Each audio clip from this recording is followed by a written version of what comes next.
Well, my trip today was to Udine, lovely little town east of here towards the Slovenian border. And I went there, I took the 8 o'clock train and got back about 3 o'clock. So had just, pleasant few hours there. Anyway, I don't have time always or think of it when I'm making these videos. I need to tell you something, is that they're made on the fly. So if I stumble a bit or sometimes can't turn the thing off or point it at the sky, I apologize. That's what you get. I'm an amateur. The town was founded somewhere around the 5th century, and the castle was put up there to defend against the Hungarian invasion. Since that time it's had wars back and forth. It'll take a half hour to tell you about them. I'm going to mention one of the churches that we go into, and it was built in the 8th century. And the Duomo, or main cathedral, dates from about from the 12th century to the 15th. Of course, you do understand that a lot of these buildings and things, when I give you the date, many times they've fallen down, been burned down, renovated, and they're kind of like George Washington's axe. Since George had it originally, there have been 8 new handles and 15 or 5 new axe heads. So at least they've been around for a long time.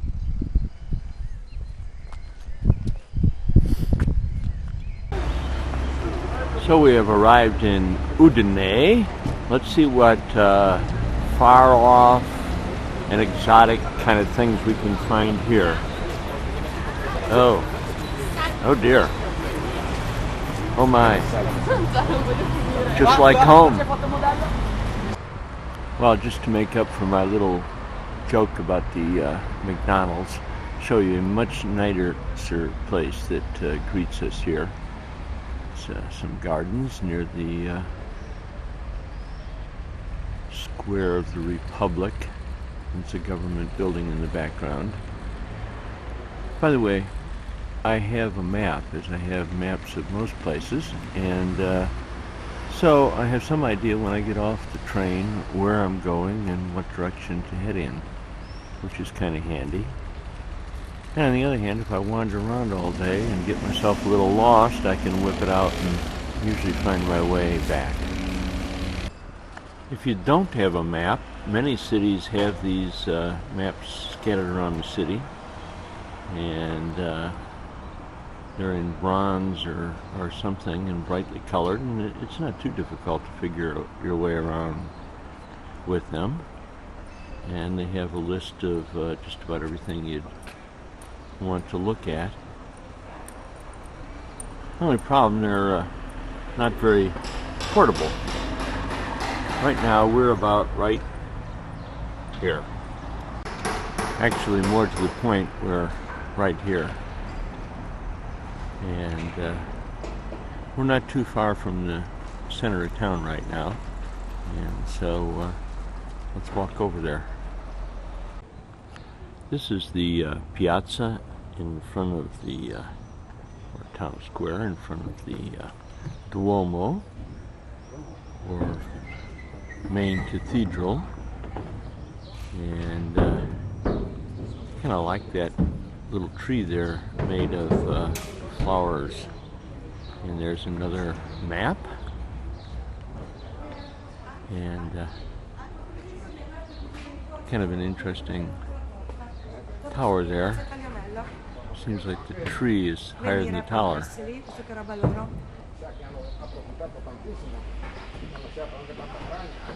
Who's eavesdropping? Well, we are now inside the Duomo. It seems we've arrived pretty early because they're still cleaning it. Sorry about the glare from the sun. There's the main altar there, and a really ornately carved ceiling. Just pretty incredible. Moved around a little bit to show you this. And I must say, the ceiling there, I've never seen anything quite like it. Quite impressive. I guess this would be the transom.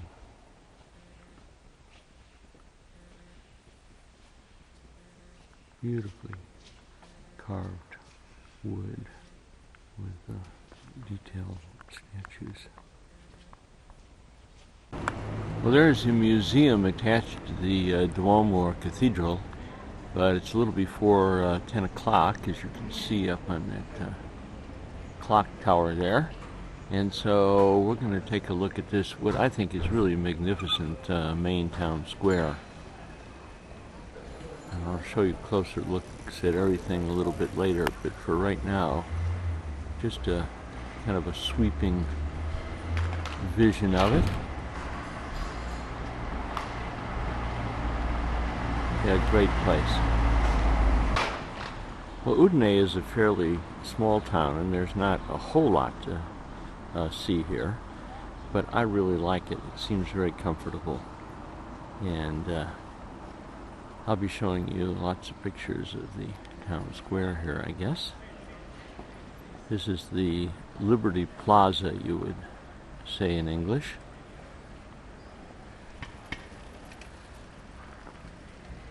Or Piazza della Libertà.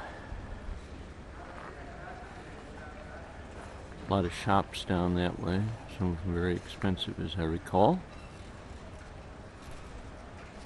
And statues. More statues.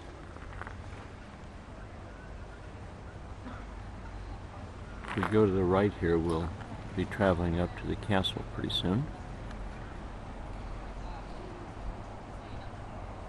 And here's this bell tower. I'm not sure you can see on the top, but those are two Moors, and they sound the gong for the hours, and they are either the same or replicas of the ones in the Piazza San Marco in Venice.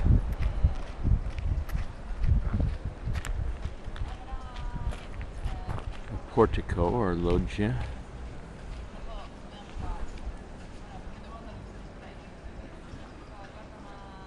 A couple schoolgirls cutting school for the day, it looks like. And a fountain kind of anchoring the other end of it. I think I'll just sit and soak it in. This building here seems to be the tribunal. I'll walk over to the portico a little bit later and show you some of the murals in there. I believe this is a statue holding two scales, so maybe liberty, justice in front of the tribunal. This very huge, colossal statue of the guy with a discreet fig leaf there. And again, the Loggia di San Giovanni. We're inside the tribunal, or at least the covered outside part of it, I guess. There's the doors to it. I have no idea if we're going to be able to get in or not. And really a lovely wooden ceiling. And from here you can, isn't that a pretty view? Look out again on the plaza. I'm really enjoying looking at this. And to be truthful, I'm also kind of spending a little bit of time because I'm waiting. I don't know if you saw what time it was on the clock earlier, but I'm waiting until the bells ring, hoping to get a good shot of that. But now you're probably becoming familiar with this place. That is, on the top of that tower, the Lion of St. Mark's. You may recall that Venice, it also is dedicated to San Marco, the huge palazzo, Piazza, in front of the cathedral. And aha!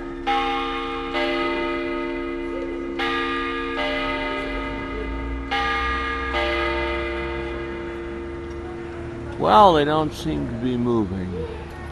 Sorry about that, but oh well. You're gonna ring the hours now. Meanwhile, I'll tell you, there's the castle up on the hill there. Hadn't shown you that earlier. We'll walk up there. Maybe one of the reasons that the Moors are not swinging their hammers is that at one point, according to legend, one of the workmen was up there doing something, polishing the brass or something. The clock began to chime, and one of the hammers knocked him right off the roof.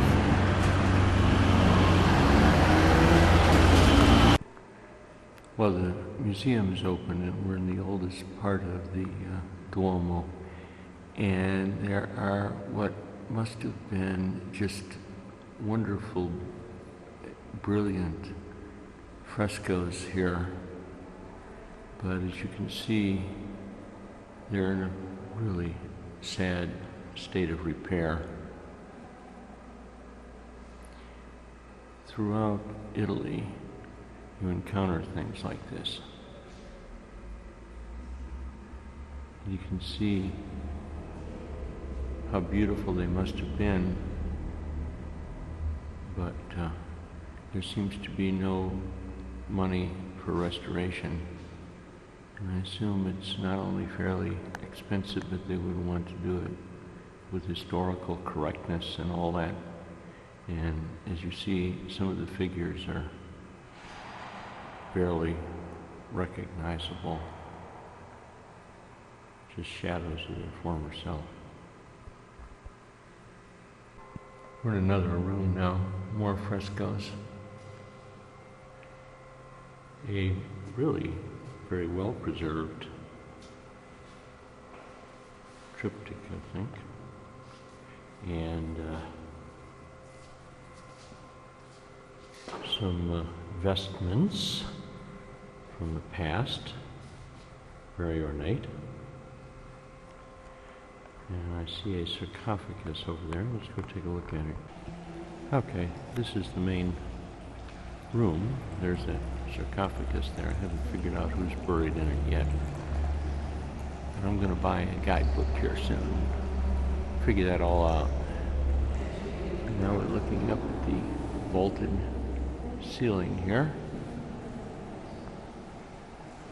And down again at a few more frescoes.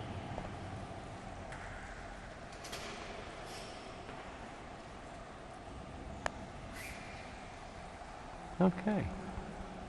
I hope you're glad we came. I am. Very interesting. I am now in the absolutely oldest church in Udine, and it is closed for most of the year, except for occasional celebrations.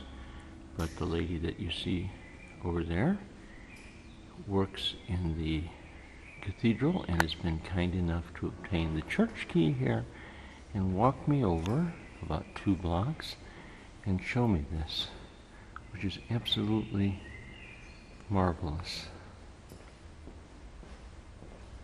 It's really just a really beautiful place. I'm going to walk a little bit forward here. I'll show you these pavement here also. And the Madonna there. And I'm not sure who he is, but anyway, and then there's these wonderful frescoes up there.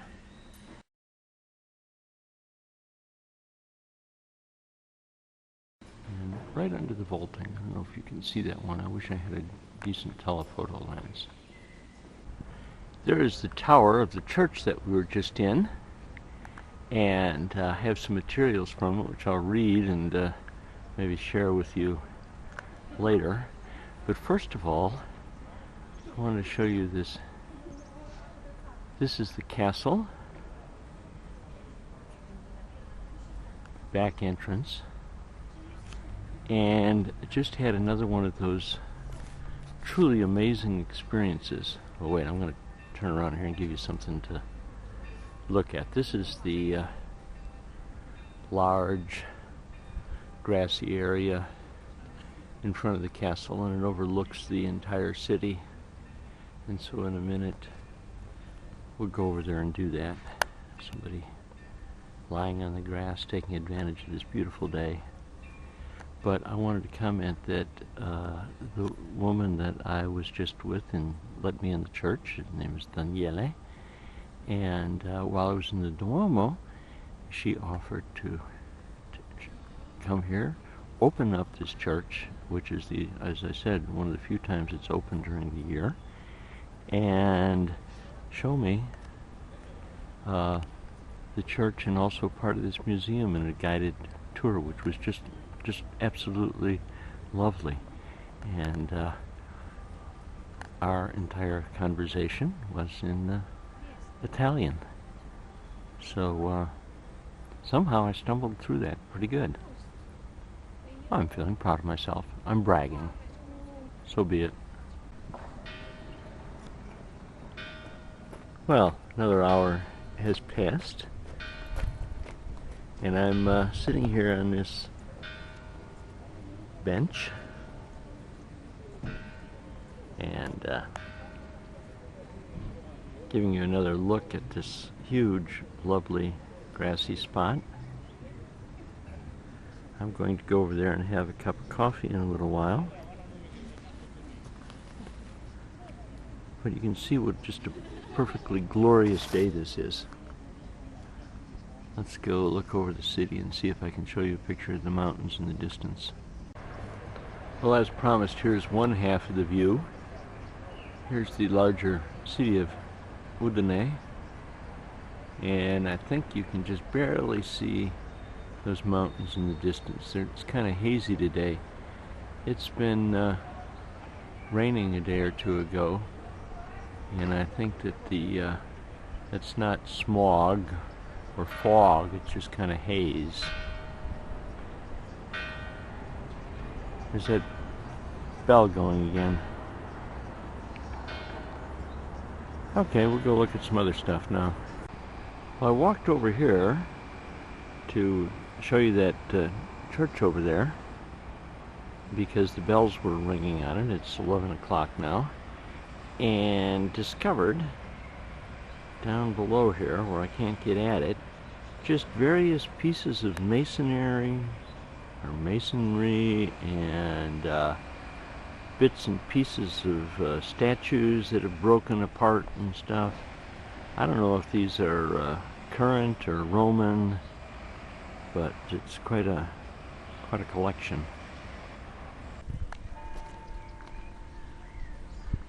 Well, there's that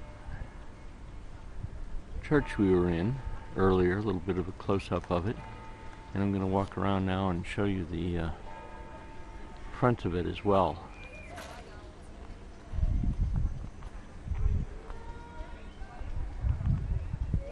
I don't know who that is up there. Looks like an angel. Oh, it's getting kind of warm here. Do you like a little drink maybe? I'm sure this water is pure and coming right out of the mountains.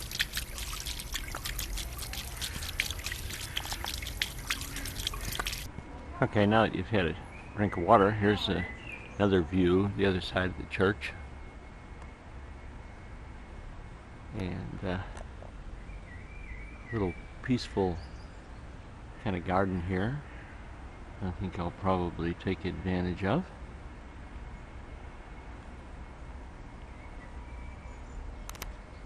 And oops, stumbled on the cobblestones. I think I better stay still. There's the front of the church.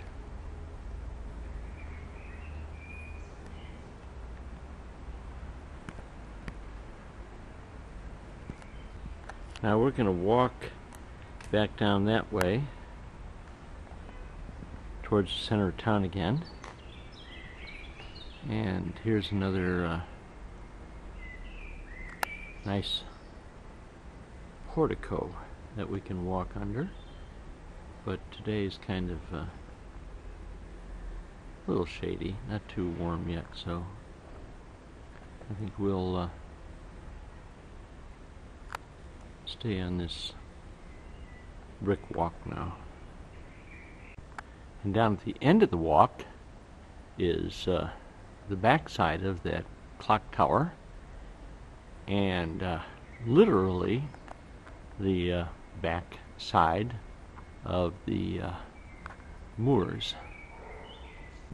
Oh yeah, if you missed my outrageous pun about backsides, this should clarify things.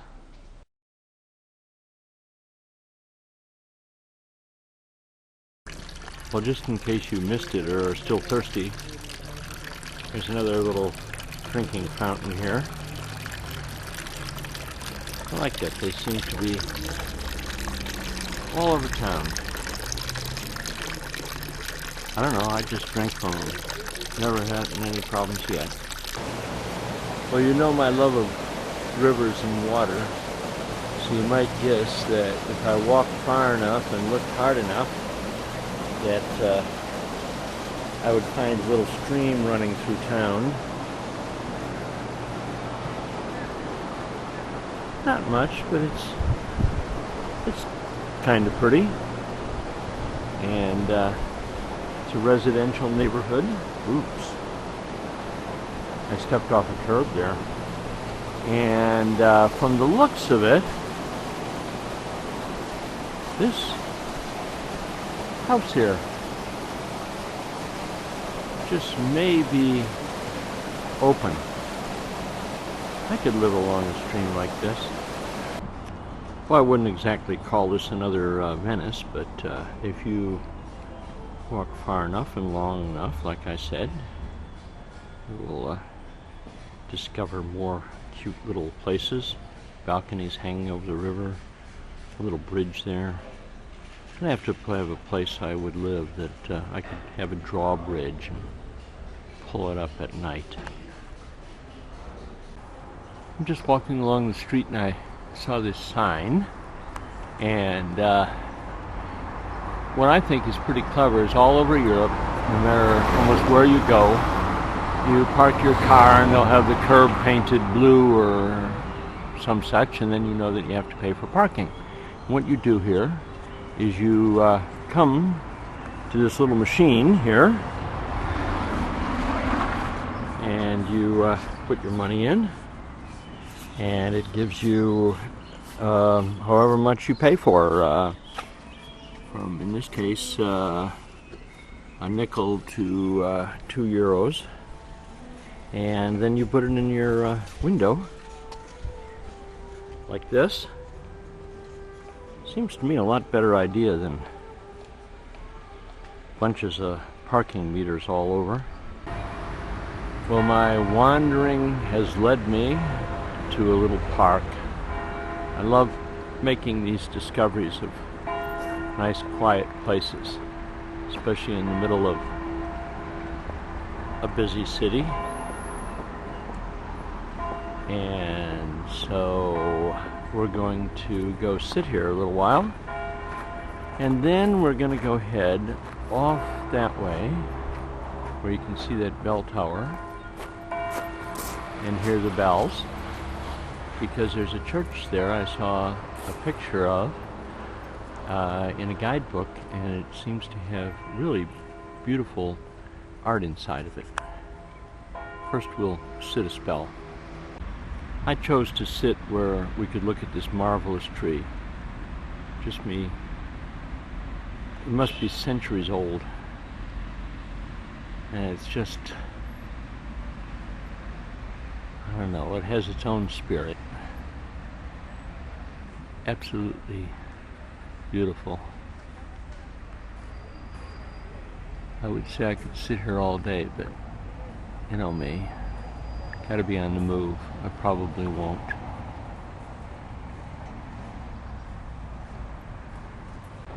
Let's see, house across the river?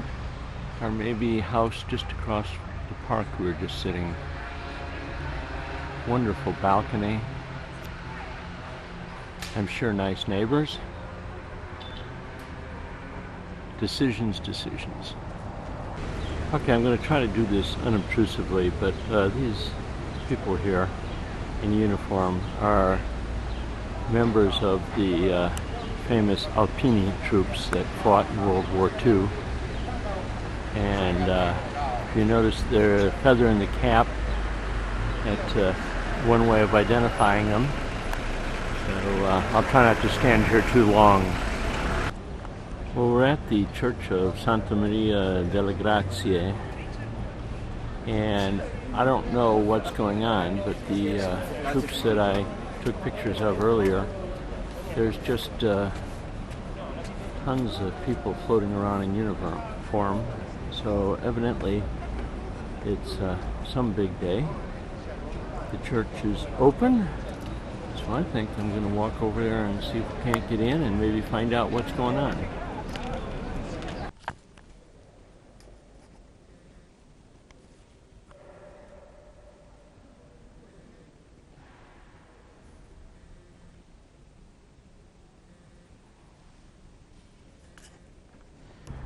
What I'm showing you now is a building of the Liceo Ginnasio, which is kind of an upper level high school. By the way, I want to kind of apologize for that last photo. It was taken kind of quickly because actually you're not supposed to take photographs in the church, but nobody else was in it. And the priests were getting ready for, I guess, a mass that all the military are gathered for. So I broke the rules once again and snuck a quick peek. Well, here's another view of the outside of the church, which I assume is legal. And thank goodness it seems that the Carabinieri have not come to arrest me there. Or they couldn't find me, they seem to be leaving. I'm walking along and I couldn't resist showing you this magnificent display of flowers on the hillside along the little path I'm on.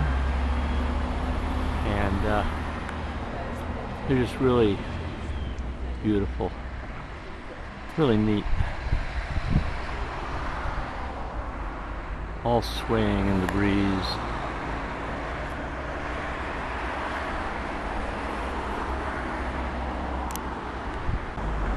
Also along this little trail at the top of that hill is a building that you should recognize. That angel on the top, kind of a dead giveaway. We've walked completely around the hill, and now I'm headed back to the main part of town.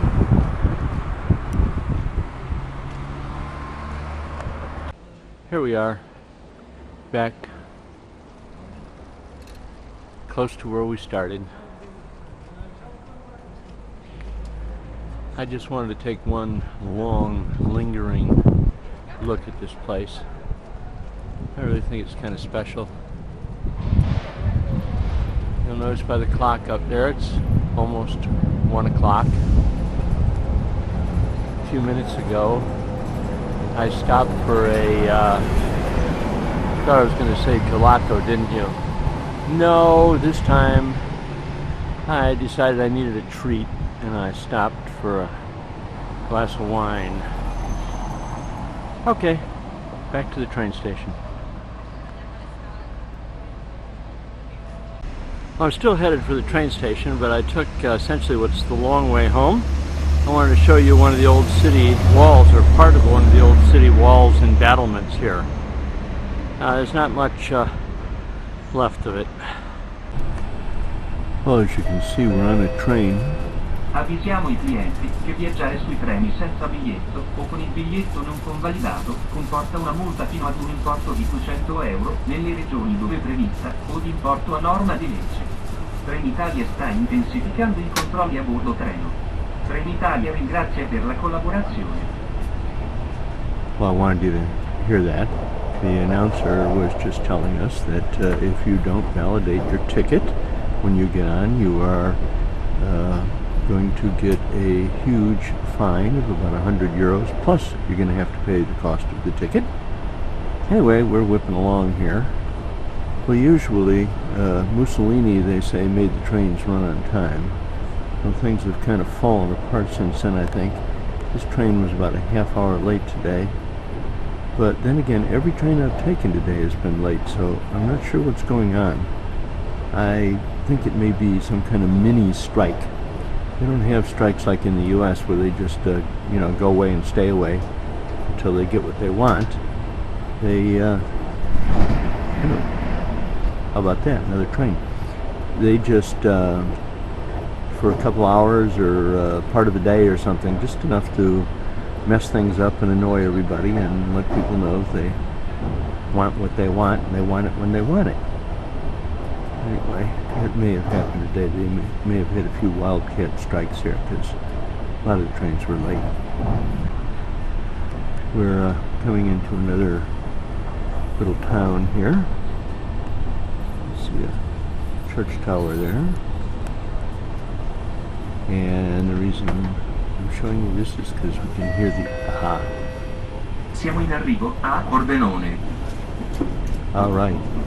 The announcer just said that we are arriving in Pordenone, and as you may know, that's the town actually closest to me. So the next one will be Fontana and then Sacile, where we're getting off. Coming in the station.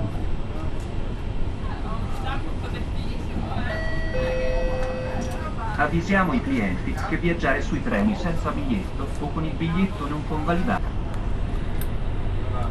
Why don't you get a look at the mountains there? That's how I know we're getting home.